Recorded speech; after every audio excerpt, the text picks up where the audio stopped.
Hi, my name is Nicolette Moody. I'm the Human Rights and Gender Liaison Officer from UNICEF. I'm very happy to be here with you today, and thank you for the invitation from my other co-sponsors to fulfill this role. I hope I can be efficient today to make sure that we can get all the information and the wealth of knowledge from our panelists today within the time that we have.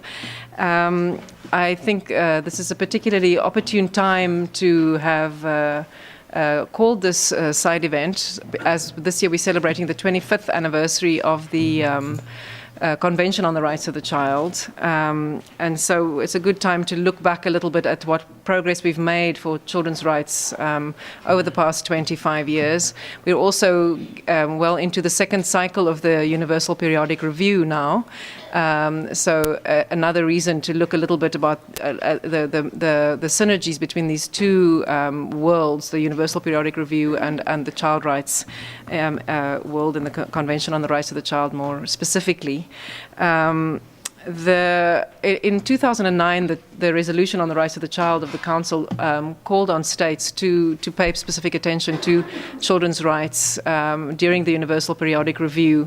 And in the somewhat limited research and reviews that have been done since then, an academic paper or two, and the Child Rights Information Network research, we can see that there has been some significant progress made, that children's rights ranks way up in terms of some of the most frequently made recommendations shortly after women's rights and ratification, recommendations to ratify international instruments. So there's a lot of progress made. The challenge, of course, is also to look at follow-up then and how this gets implemented. This brings us into issues of how concrete and focused the recommendations are. But I guess we'll get into all these discussions a little bit later during the discussion.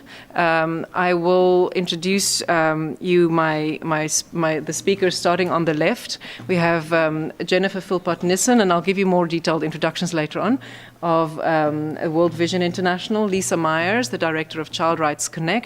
We're very honored to have His Excellency Ambassador Such from Slovenia, yes, and Lena Stefan from Save the Children.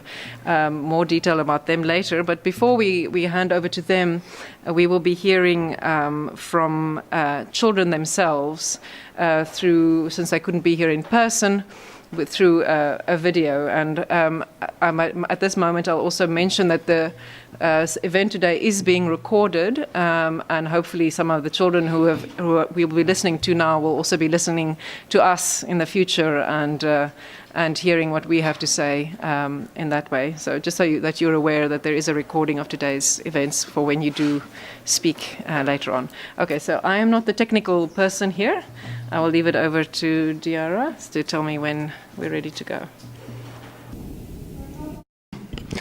Thank you very much, Madam Chair. First, let me thank to you and to all the organizers of this event to invite Slovenia to co-organize it, and we are really very proud of it. As you said before, of course, this celebration of 21st anniversary of the Convention of the Rights of the Child is really a good opportunity to look back and to see how we can participate, and what is the importance of addressing children's rights in the framework of the UPR process. When we speak about UPR process, we are thinking first to give appropriate space in our national reports, then raising questions and recommendations, and of course to monitor the implementation of these recommendations. But let me first explain why Slovenia is so much involved in children's rights. It's traditionally a priority of Slovenian foreign policy, but not only in the field of human rights, we are trying to introduce that issues also in the development agenda, humanitarian assistance, and security policy. And there are several reasons why Slovenia has children's rights on the top of our human rights agenda.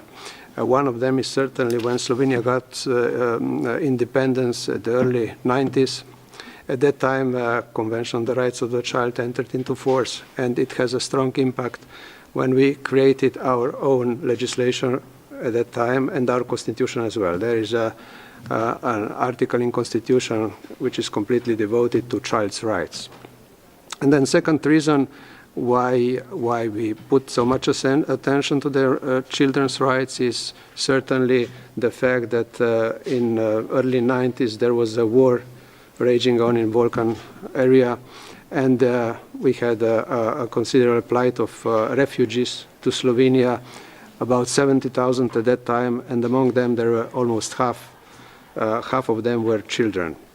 And our experience of assisting to these refugee children has raised awareness and sensibility of Slovenian society to these problems as well.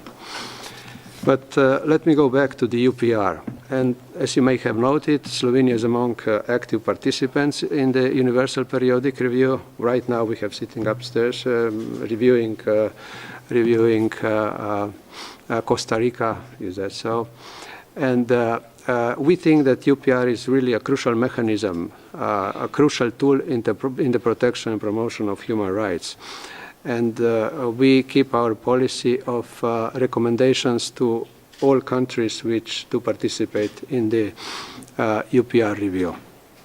It is only natural, of course, that within this practice and having in mind that we have children's rights so high on our agenda, that a number of those recommendations and questions are addressed also on children's rights.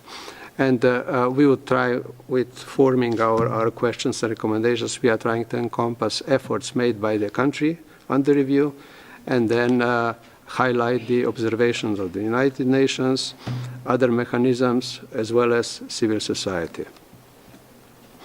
Slovenia has its first Universal Periodic Review in February 2010, and now this autumn, in November, I think, yes, we'll undergo the second review.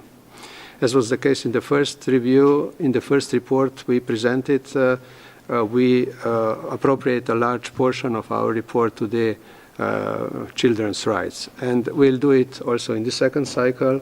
In the second cycle there is a special chapter which is dedicated to children's rights, and moreover we are trying to incorporate children's rights also in other chapters of our national report. We'd like to use this opportunity maybe to share with you information of some of the activities we are taking place in Slovenia, where children could express their views, recommendations, and propose solutions with regard to the situation of children's rights, not only in Slovenia, but also around the world.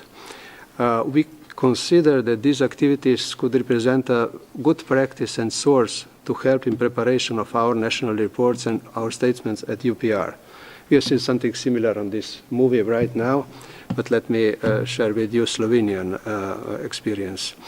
One of these activities I mentioned now was a roundtable discussion with children and adolescents organized this spring by Ministry of Foreign Affairs and Slovenian NGO, which is called Association of the Friend of Youth. The aim of the event was to identify violations of the Convention of the Rights of the Child, which children and adolescents consider most pertinent to propose possible solutions. In the discussion, children expressed concern over a number of convention violations, ranging from sexual child abuse, poverty, discrimination, to food security, education, the right to participation, as well as children's right to privacy in the Internet era. The Roundtable produced an outcome paper document which contained concerns and recommendations by children, and it represents a sort of children's universal review of the Convention. The outcome of this document, the outcome document of this discussion is available here in the room and right back on the table. So you can check it over, what are the main concerns of the kids in Slovenia. Next good practice is National Children Parliament, organized each year since 1990 by Slovenian NGO, the Association of the Friends of Youth, and it is organized on different levels. One, it starts in schools by classes, then on the level of the school, then it comes higher on the level of municipality, and then the discussion is then held on the state level within the national parliament. This year, the theme of the Children Parliament was the state of the society. That was the title of the theme, with particular focus on the discrimination, poverty, and youth unemployment, and media. In the framework of Children Parliament, children have a chance to exchange views and ask questions to the Prime Minister, other ministers, and parliamentarians. So this exchange is a good opportunity also for our government and for our National Assembly parliamentarians to get acquainted with the views of children on the issues which are important to them. Another useful practice I want to mention is a project of school and peer mediation taking place in Slovenian kindergartens, primary and secondary schools. The aim of the project is to reduce violence and promote respect for human rights and diversity. A number of highly trained mediators are training kids as well as trainees. So these are just three of our practices which we do use as good examples how to ensure meaningful children participation and how to get recognized with the children positions on the issue of their interest.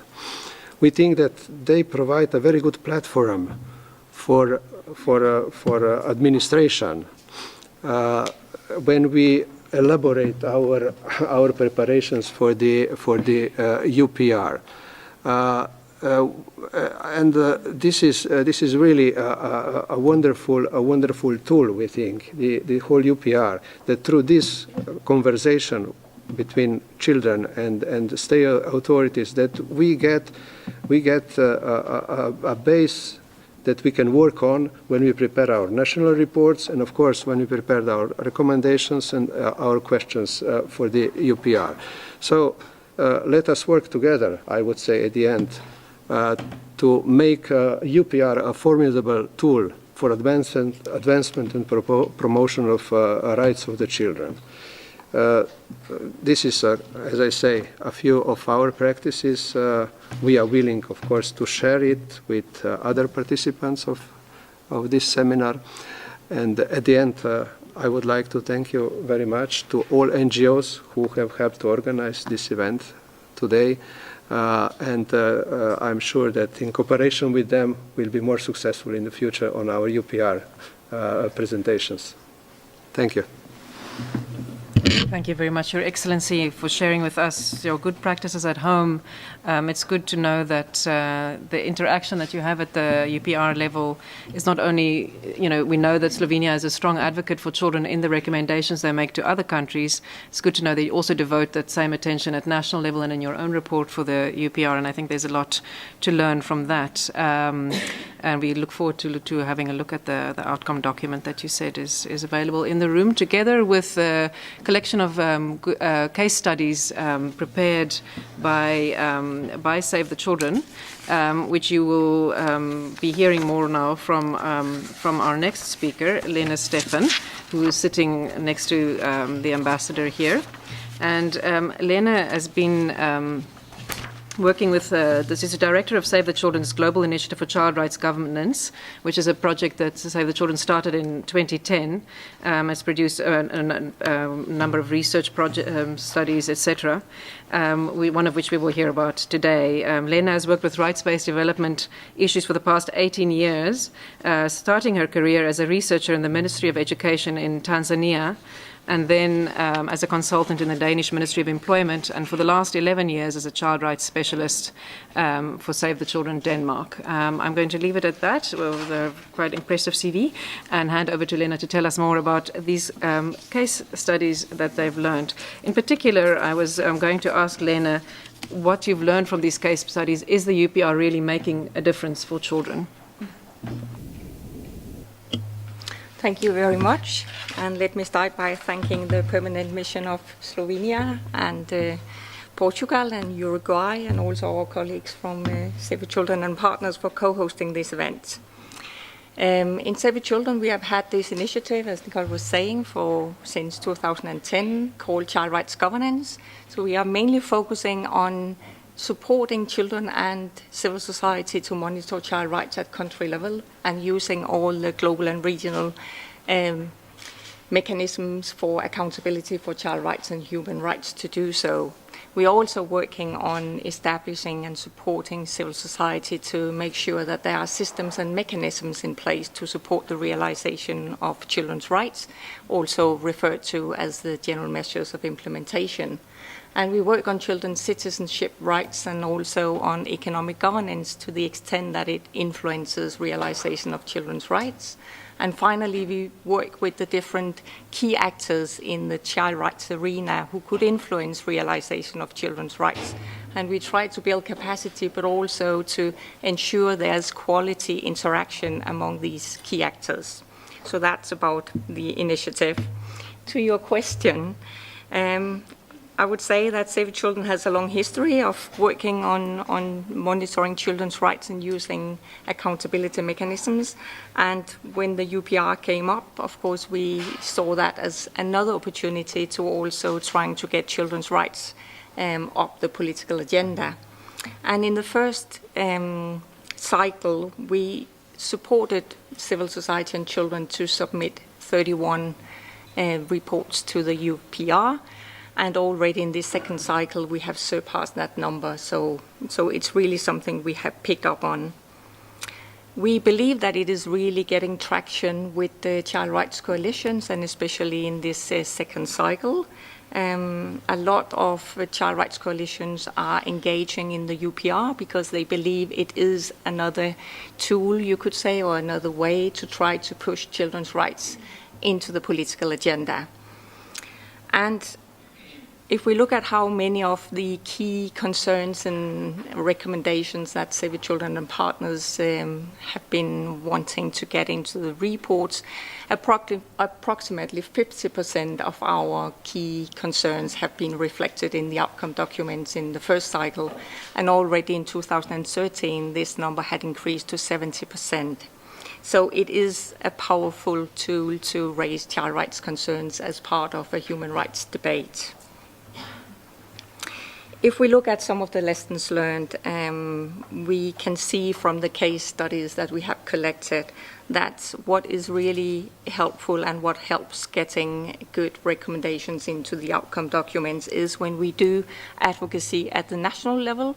So engaging with the government, parliamentarians, the media, the independent human rights institutions, civil society and children, really trying to push the agenda at national level, but at the same time do a lot of advocacy at Geneva level, but also at other capital levels.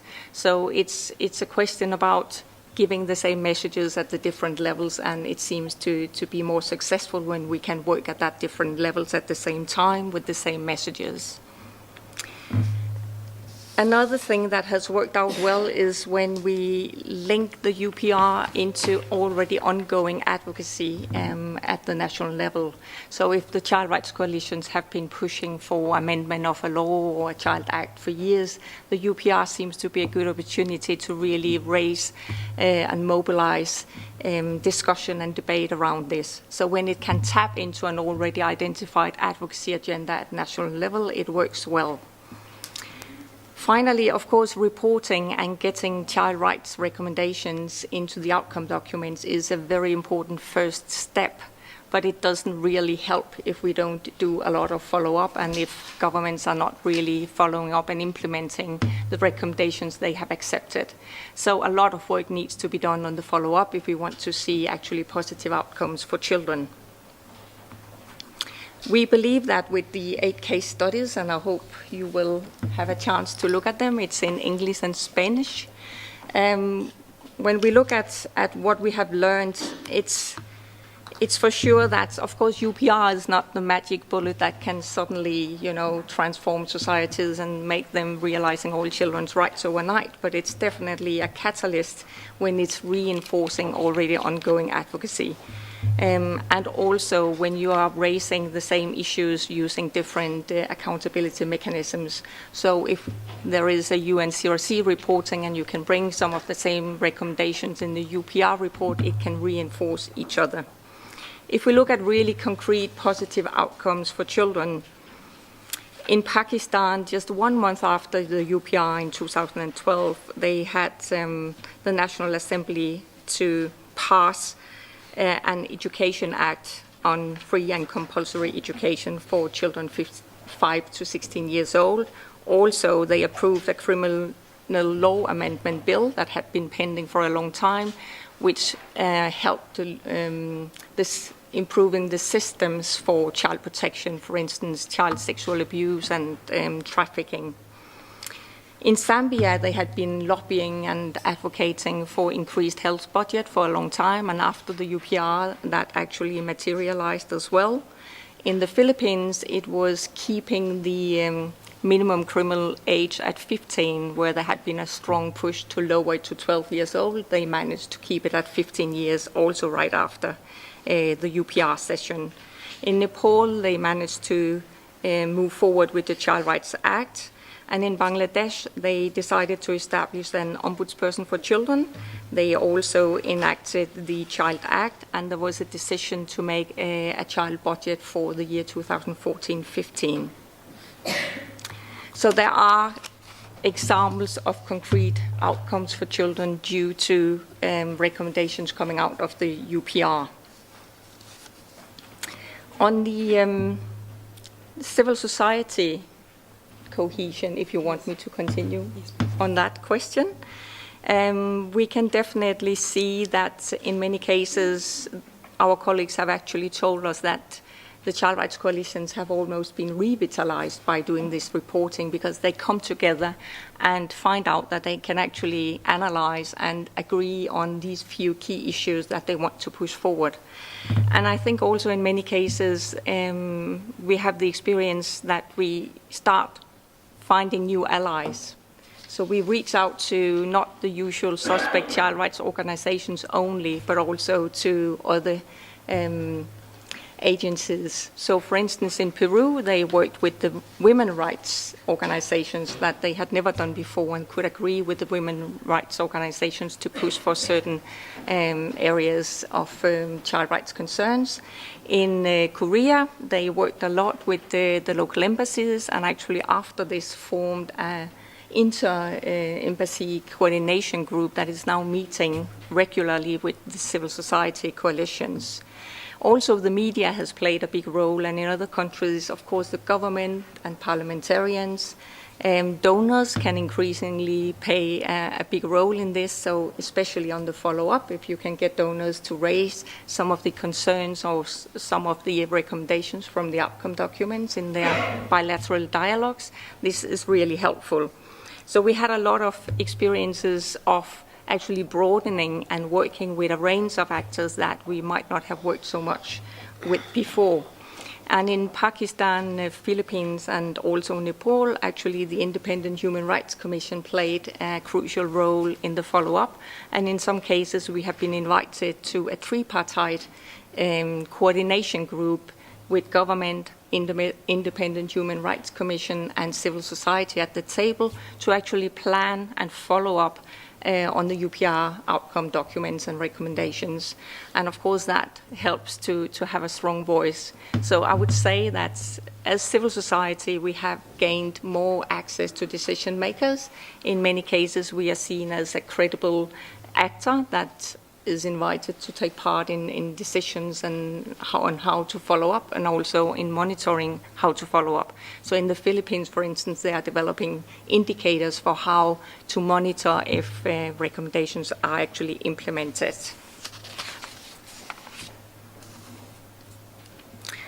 I think, again, sometimes there are external things going on that can help you as well. And in some cases, again, the Philippines and Pakistan, there were elections, and that helped really to increase the focus on the UPR, and was an opportunity that was used, again, including media as well.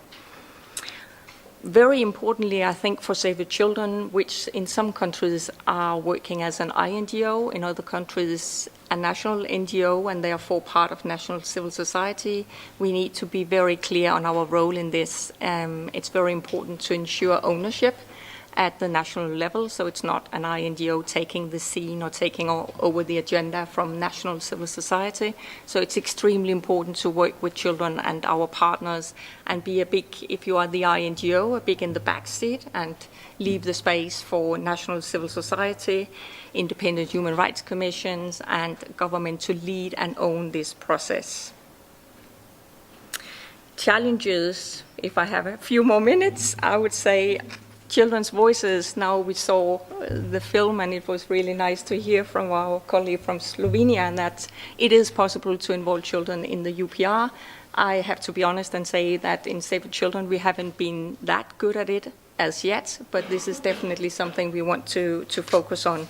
And not only involving children by consulting them in preparing the report, but also the follow-up.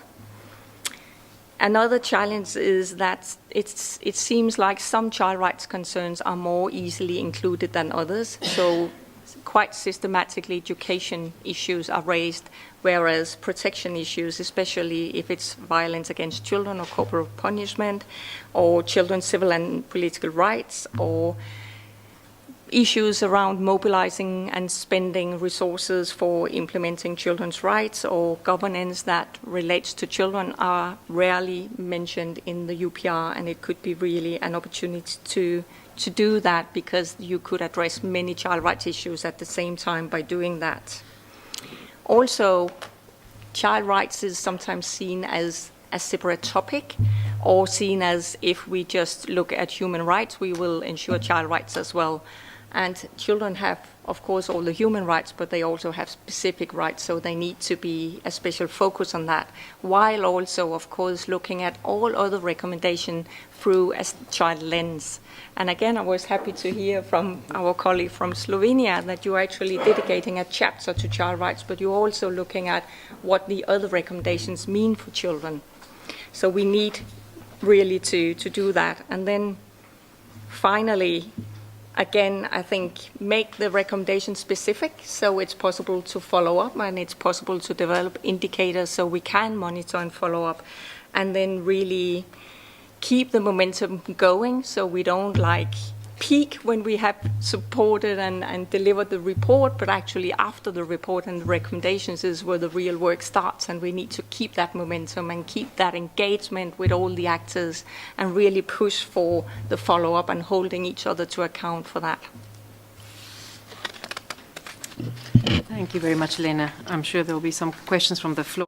From the Global Initiative to End Corporal Punishment of Children, that's a project to very systematically raise corporal punishment as an issue with the UPR and also with treaty body mechanisms, slowly trying to make progress on that issue, just so you know that there's some information there. The other challenge you mentioned on child participation, this is why we have Jennifer here today to share experiences with us. Jennifer Philpott-Nissen is the Human Rights Advisor for World Vision International. She's been with the organization since 2004.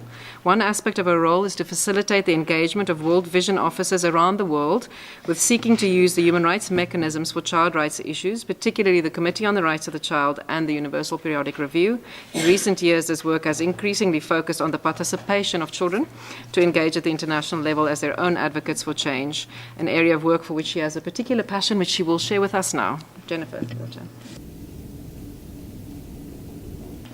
So to start us off, Jennifer, I was wondering if you could maybe talk a little bit about this passion and give us an overview of the status of child participation in the UPR, why does it matter, and how can it actually be done effectively? How can children participate? Thank you very much, Nicolette, and thank you to all involved in organising this and inviting me to be on this panel. As mentioned, I'm with World Vision International. I do the work with the Human Rights Council for the organisation, and World Vision International is a large humanitarian aid, development and advocacy organisation working in about 140 countries. So as has been mentioned, from the very first reviews of the UPR in 2008, child rights did feature quite prominently due to the active engagement of child-focused organisations. But in the first couple of years, we were all very much in agreement that we needed to ensure child participation, but we also needed time ourselves to understand how this new mechanism was going to work before we started assisting and empowering children to get engaged. For World Vision, our first opportunity to involve children came with respect to the review of Lebanon, which took place in 2010. And I'll talk a little bit later about that process. But I also had consulted the other organisations who I know have involved children. And so to the best of our knowledge, the reviews which have had varying aspects of child participation in the process are as follows. So the first one, as I said, was in 2010. Following us, Edmund Rice International was the first organisation to actually involve children and bring them to be involved in pre-session advocacy. And then following that, organisations, most in the room, Plan and SOS, and Save the Children, we all worked in coalition for some of these other reports. From the other side, we've not yet done any kind of overall analysis about the impact of children's recommendations on what states then actually raise in the process. But what we have noticed is that the impact seems to increase where children themselves get involved in pre-session lobbying. And as was mentioned in the film earlier, what was almost completely absent had been recommendations directly about child participation. I did a quick search, and Norway had made a recommendation to Bosnia about the importance of child participation in education. But we were really, really delighted last week when Slovenia, it wasn't mentioned in the film, but Slovenia was the government that made the recommendation during the review of Albania about the need to ensure child participation more generally. And in the same review, as has been mentioned, Albania also spoke about the measures it's taking to promote child participation. So certainly that particular review last week, we feel represents a significant step towards acceptance of the child's right to participate, becoming part of the broader UPR process. So why is it so important? Well, next slide. The first one is the obvious one. Legally, it's a requirement of the Convention on the Rights of the Child. The child has the right to participate, respects for the views of the child and the child's right to be heard, the child's right to freedom of expression. Article 17 talks about access to information. So I think even if children don't want to themselves participate, they still have the right to know what it is we're doing here on their behalf. Next slide. Very practically, children often have insights into their own and other children's needs which adults might consistently miss. I'll give you an example, the right to health. This comes up in most UPR recommendations, and the most reviews, and most recommendations you'll hear will be along the lines of states needing to address inadequate healthcare services, issues of low ratio of health service providers and healthcare workers. But when we ask children what their main recommendations are, on numerous occasions they will tell us that they need local and national awareness campaigns to help reduce the number of their parents dying from smoking and alcohol-related causes. Now, I did a search. UPR Info has an excellent site to see, an excellent database where you can see what has been raised. I could not find one UPR recommendation relating to smoking. I found 2 relating to alcoholism, but these 2 were actually aimed at alcohol and drug abuse in children. And then another reason I think that we need to be involving children, the next slide, what I call the bigger picture. It's popular to say we need to involve children because they are the future, but we forget that they are the present. We live in an age where iron caste regimes are being brought down by young people with Facebook and Twitter accounts. So it's critical that the doors to being part of international democracy are open to children and youth from the moment that they want to engage. So the next question, how in practice can children engage in such complex matters? Probably most of us in this room who know about the UPR have education to a pretty high level, and we're wanting to bring this to children who've not yet finished their education. Well, as an organisation, World Vision has had more than 60 years of experience with different levels of partnership with communities and grassroots organisations. And these experiences have proven to us that children can very well undertake their own initiatives, implement child-led projects, allowing them to make the decisions and influence their families and communities through things such as challenging local cultural beliefs, practices, promoting healthier habits and behaviours, raising awareness and disseminating information. But concerning the UPR specifically, as I mentioned, I had the chance to be involved in the first process where we did this, which was in Lebanon. I went there in November 2009. What's the next slide? Yeah. The children I met at this time were aged between about 10 and 14. So the first challenge we had was to come up with an age-appropriate explanation of the UPR process, balancing what we felt they needed to know to understand the context, but without overburdening them with too many details. This was a challenge, getting the right level, but I realised I'd probably underestimated their capabilities. Within about 5 minutes of starting my presentation, this little chap wearing grey, the one with his arm around the other guy, a confident little fella, but he interrupted me 5 minutes into my presentation and asked through an interpreter, what could the UN do about countries that persistently violate human rights? Next slide, please. So after the presentation, the children split into pairs and to small groups, and the youngest started talking about what they saw, what they experienced, and what they heard about from their peers. The first 5 minutes was chaos. They wanted to prove to me that they knew a little bit about the convention, and they were shouting off the first things that came to their minds. But after the first 5 minutes, when they'd calmed down and got the initial excitement, they were really, you could hear the conversations were quite serious. There was children talking about seeing other children begging on the streets, all consistently talking about situations of violence. And then they came back as a group to decide on the priorities. And this one here, all the different issues were listed, and the extent to which the children agreed that those were their priorities were noted. This process was then repeated over the next 3 months in 4 different parts of the country, which had varying contexts from an economic, religious and cultural perspective, to try to really get something that was representative of the whole country. The drafting committee was then the older children, aged about 14 to 16. 4 of them sat together to pull all the concerns into one report. They then did desk research. What did UNICEF, what did the ILO, etc. in Lebanon say about those concerns? What official statistics existed? And the final report was then drafted. World Vision translated it into English, and it was submitted. At that stage, we didn't involve any children coming to Geneva to be involved in the pre-sessional process, but we did bring a child to Geneva to attend the review. And I think the next picture, yes, he was able to present his report to the then Deputy High Commissioner for Human Rights.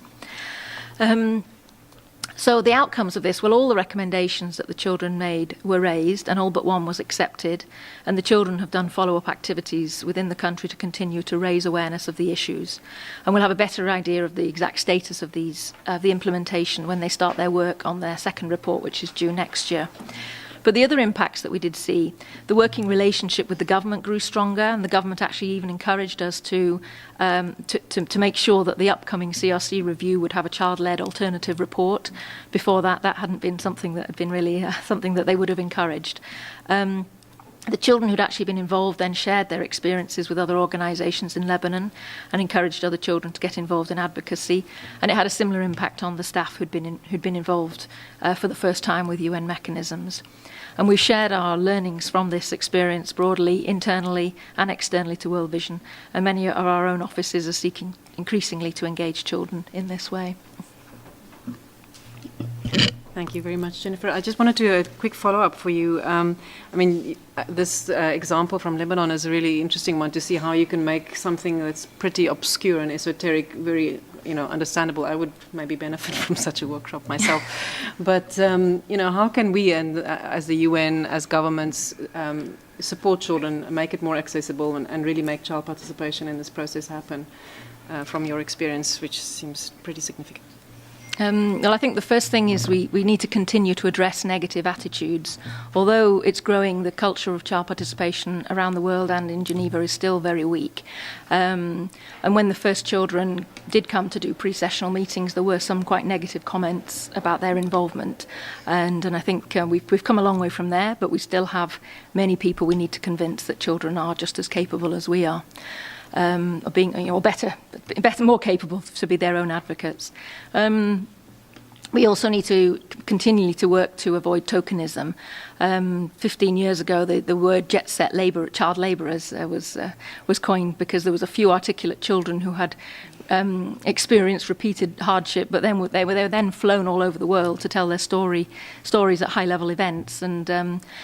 And I think we've come a long way from there, but there's still a tendency to sort of minimise the work that's involved around child participation by finding the most convenient child that's available, the child that's the right age, the right sex, one that can already speak English is always a good choice.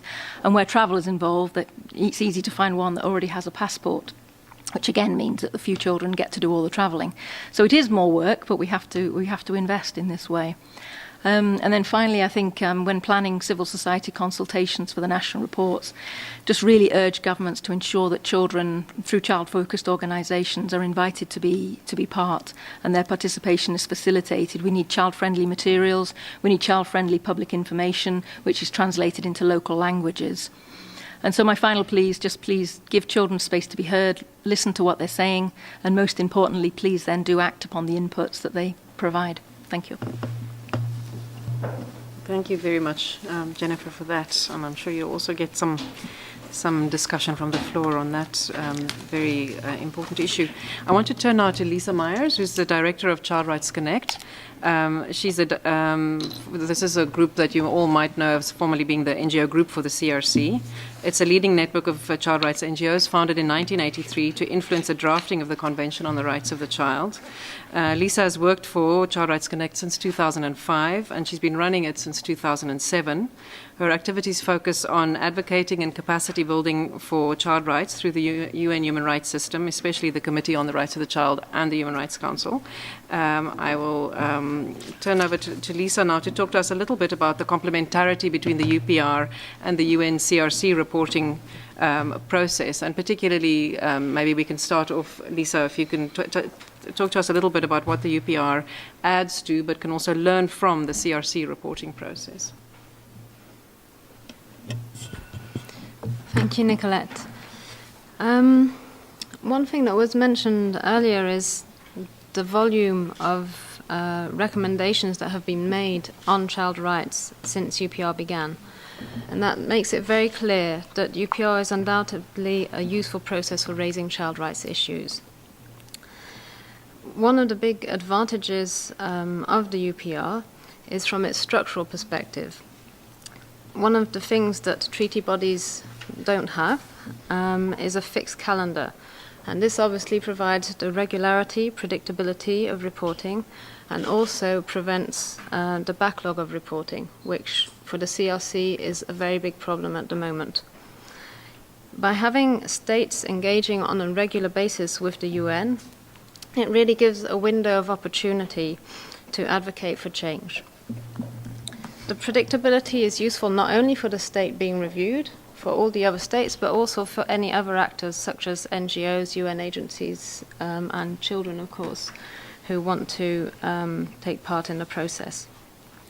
It's also even more important because there's a 100% reporting record, which is remarkable. When you work with treaty bodies, you see states that don't report very regularly, or some have never reported. And to have 100% reporting means that you can ensure that some child rights issues are brought up, at least from time to time, even if it's not comprehensive. The midterm assessment, of course, also is very useful for increasing the visibility of these issues and the frequency at which they are raised. The other thing that UPR can bring, thanks to its broad scope for child rights, is that it can cover all international treaties. Unlike the CRC reporting process, the committee can only cover the CRC or the optional protocols, but it cannot cover the content of the Hague Conventions, of the ILO conventions in great depth. So through UPR, you can cover all of these issues, and if they haven't been ratified, that can of course also be something that is raised.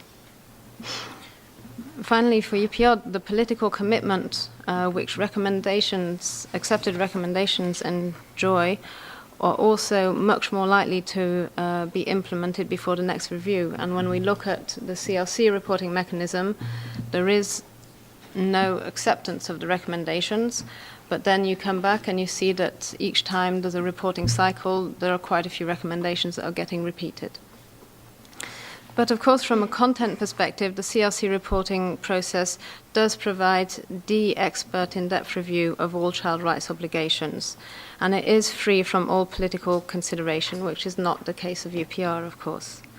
The recommendations that come out of the CRC reporting process obviously cover all child rights issues, which the state needs to address, and can be used by a lot of national actors, depending on what priorities they want to push for. When looking at UPR, there are often between about 5 and 10 child rights issues that are raised under each state. And we can't expect there to be an indefinite, much higher number of issues necessarily, but we can expect these issues to be more relevant to the national child rights priorities. One of the things we have observed with the issues that got raised is that there are often recurrent themes. But while, of course, state representatives who are preparing the UPR inputs cannot be experts in all human rights issues for all other states, they can raise the national child rights priorities by using the information they already have differently. And this is something that could be learnt from the CRC reporting process, as the Committee on the Rights of the Child, for instance, privileges the information submitted by national child rights coalitions in their joint reports, because they have this overview of what the situation is on the ground. Lisa, I wonder, just sorry to jump in there, you've started touching on this, but maybe you can expand a little bit more on how the UPR can really be used to more effectively advance children's rights. Okay. One of the things that could be done is to find a way to raise these priority child rights issues that I mentioned, and especially to touch base with the national coalitions. The issues, when I'm looking at the UN as stakeholder information, the selection of issues which appear in it can at times seem a little bit inconsistent, and it's not always clear what criteria has been used to decide that one issue should be raised and one issue will not be raised.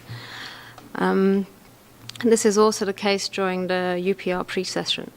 And of course, it's not surprising. There's information from hundreds of NGOs on lots of different topics. Neither OHCHR or the states can plow through all the information. But what we need to do is to find a way to direct them towards towards the national priorities. There's a big difference we see between some of the NGOs who report and have an impact on the process. There are some single issue NGOs which have been very effective at getting their issues raised for most countries' reviews, and in some cases they end up having a state who starts to become a kind of champion on that issue and will raise it systematically for all states. Meanwhile, there are the national coalitions that are often much less known in Geneva, and their issues, while they might be a much better representation of the top priorities at national level, are not necessarily raised as systematically. One thing that could be done to improve this is for states to use information from national partners, especially highly representative coalitions, when they are preparing the UPR documents. The other thing that, of course, would be very helpful, and which international NGOs are already doing, including some of the ones in the room today, is to support these national coalitions and to use their visibility in Geneva to open the doors with the other, with the states. When looking at some of the recommendations that have been made, there are, for some states, you can see that maybe a third or sometimes even half the recommendations made are on one single issue. And it's a shame, because it means that while it does have the advantage of putting a lot of pressure on the state to accept it, it means that a lot of other issues can be neglected. While loose coordination between states might not always be possible, what maybe could be helpful would be if states had a longer list of recommendations they could make on child rights.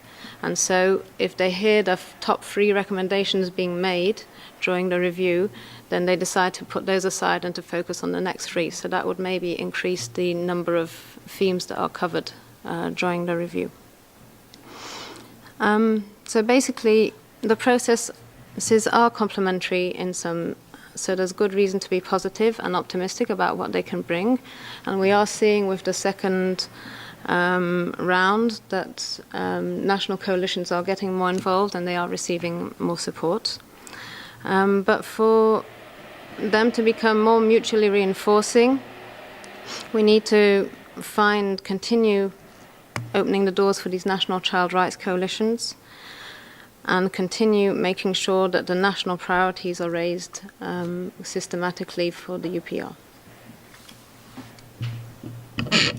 Thank you very much, Lisa. I'd now like to open the floor if there are any speakers. I think I would first like to give the floor to the delegation of Portugal who has requested it. Thank you. Thank you very much indeed for giving me the floor, and I will try to be as brief as possible so that much more knowledgeable people can actually take the floor. My comments, I must say I'm very glad to have been here and to be here and that my mission associated itself with this side event.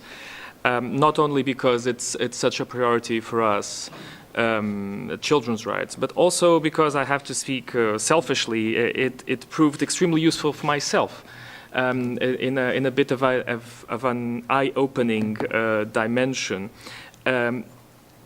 Bearing in mind that not all side events make us diplomats working in the human rights area actually think about what are we doing and how can we do our job better.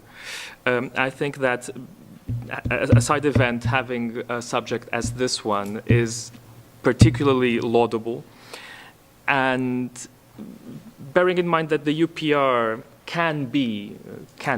should be something with tangible results, something oriented towards the practical measurement of what is done or not done.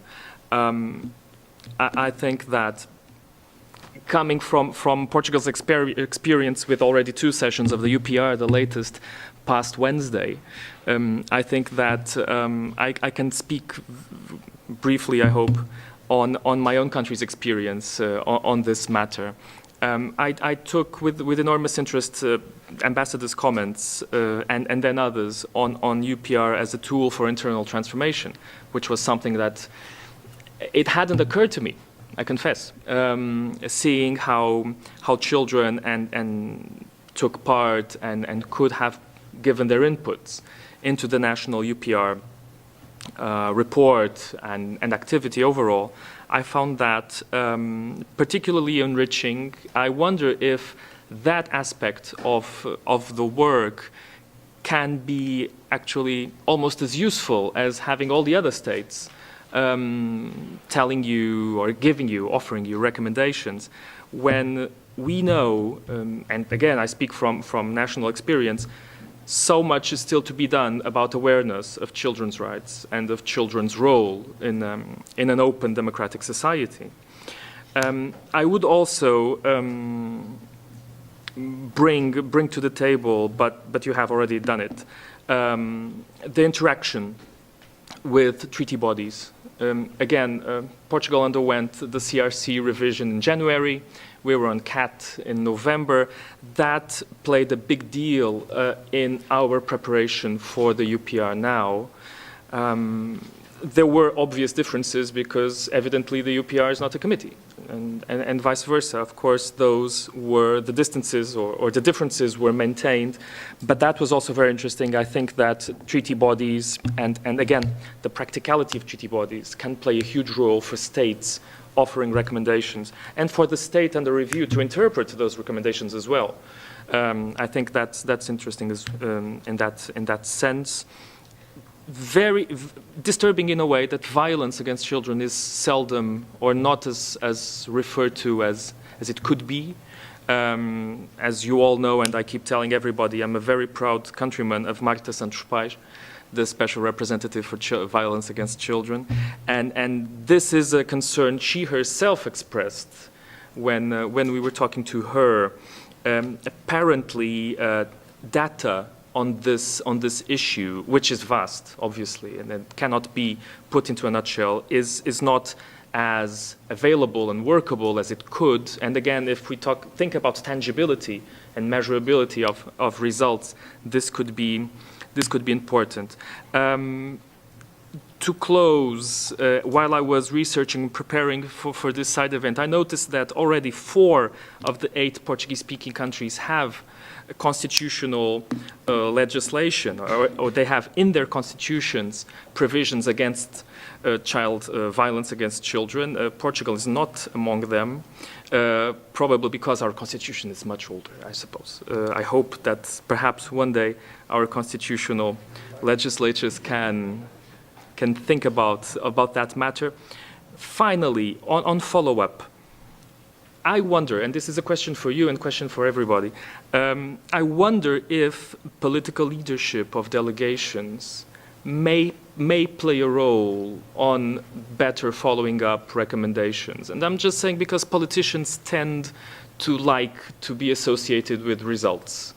And perhaps that kind of advocacy towards those heads of delegation, who obviously play a big role. In our case, we had 2 heads of delegation, 2 secretaries of state.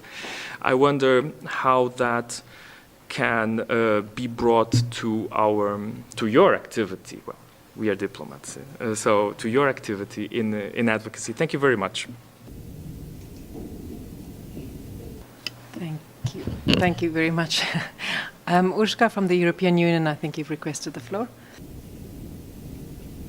Very much, Nicolette. I'd like to first of all thank the organizers very much for hosting this useful discussion. And I'm very glad to have heard all speakers basically reaffirm that the core, the key usefulness of the UPR process is not the dialogue which takes place upstairs in room 20, but it's the preparatory process and the energy invested into it by the state under review, and then of course the follow-up which is where progress happens. And I have 2 questions for the panelists. The first one related to the impact of the UPR process. Some of you have mentioned that there have been a fair number of recommendations concerning children's rights, if we look at the whole volume. And also states under review have shown substantive willingness to improve when it comes to rights of the child. But has the impact on the ground corresponded to this declared willingness, I wonder? And secondly, I'd like to refer to Jennifer's presentation, and I wonder, in your work with children, did you find that the issues that children raised as key priorities for them were the same as those identified by professionals working on children's rights as key priorities? Thank you. Thank you. Anybody else would like the floor? Oh, I see there our colleague from UPR Info over there. Maybe just to say, I'm mentioning things from the podium, but people should perhaps. Another broader issue of child rights recommendations at the UPR. Again, in the publication and in the presentation we heard the call for more specific recommendations related to the issue. It's an issue that is raised a lot, but looking at our database that has statistics about specificity of recommendations, we see that it's an issue that is less specific in terms of recommendations than other issues. And not only it's less specific than other issues, but the specificity has dropped between the first and the second cycle by 5 points. So I'd like to, maybe if I could ask a question to the panelists, if they have an idea why this issue is maybe less specific than others, why this specificity has dropped between the first and second cycle, which is a trend across all issues. Recommendations in the second cycle seems to be less specific than in the first cycle. And finally, maybe, and this will interest all NGOs, how do we make recommendations more specific at the UPR? How do NGOs lobby states to make specific recommendations more specific? That's the aim of our pre-sessions, to give a platform for NGOs, but also to increase the quality of UPR recommendations. So maybe from different perspectives, if we could hear from the panelists how they see this can be achieved. Thank you.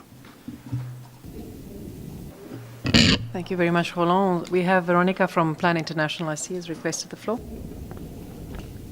Thank you, Nicolette. I'm Veronica Forcignano from Plan International, and I would just like to echo all the others in welcoming and thanking all the speakers to this panel, which Plan is very proud to co-sponsor. Many of the issues that I wanted to raise were actually raised, so I'm very happy for that, and I welcome that. Just to say again that recommendations are key in the UPR process, not only because they promote accountability, but also because they help measure results, and this is actually very valuable for children to see how their work in advocacy actually can be measurable and can be strengthened. I have two questions. One is for the speakers and one is for the absent speakers, meaning the children from Albania. One would be whether states maybe could share their experience in how they use child-led or child-participated and informed reports or contributions to the UPR in the preparation of the recommendations that then they raise to the states under review. And then for the children, maybe our colleagues could bring it directly to them after this event, would be how their engagement in the UPR process could be improved or strengthened in terms of access and participation, and so, for example, what they would see next time that they participate in the UPR process. Thank you. Thank you very much. We have Edmund Rice International here, and then I'll move to the back there. My name is Madeline Kerno, and I'm with Edmund Rice International. I'm just briefly going to talk about the Nine is Mine campaign. Launched by more than 4,500 children in Delhi, India in October 2006, the Nine is Mine campaign is a participatory children's advocacy initiative that calls for public investment in children. The campaign demands that India allocate 6% of its GDP on education and 3% on health. Hence, the Nine is Mine. It also seeks the fulfilment of primary education for all, an end to all forms of discrimination, and a reduction in child mortality corresponding with the UN Millennium Development Goals 2, 3 and 4. The campaign, convened by Steve Rocha, is in partnership with many schools, communities and 70 non-governmental organisations across 15 states in India. As part of the campaign, 18 children from the northeast of India, including 9 disabled children, travelled from Shillong to New Delhi in 2011. On the way, the children travelled through 9 states and stopped to listen to other children's experiences of poverty and exclusion.